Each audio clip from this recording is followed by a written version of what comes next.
बिस्मिल्लाहि वस्सलामु अला रसूलिल्लाह। एक सवाल हमारे दारुल इफ्ता में ये आ रहा है कि हवाई जहाज़ पर नमाज का क्या हुक्म है। तो इस हवाले से याद रखें कि इसकी तीन सूरतें हैं हवाई जहाज़ की।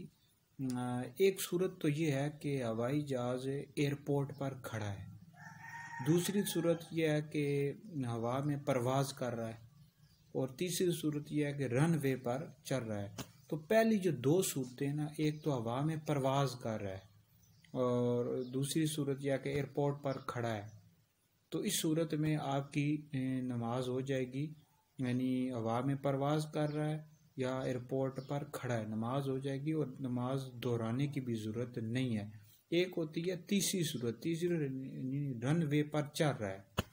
तो अब इस सूरत में आप यानी फ़र्ज़ हो गया, फ़र्ज़ नमाजें, इस तरह सुन्नत फ़जर, इस तरह वाजिब जो नमाज है वितर, ये आप उसमें अदा नहीं कर सकते। हाँ, अलबत्ता अगर कर ली, जैसे टाइम जा रहा है तो फिर बाद में आपको दोहरानी पड़ेगी। लेकिन बहरहाल जो पहली दो सूरतें हैं, जैसे एयरपोर्ट पर खड़ा या हवा में परवाज़ कर रहा है, तो इस सूरत में नमाज हो जाएगी और नमाज दोहराने की भी ज़रूरत नहीं है।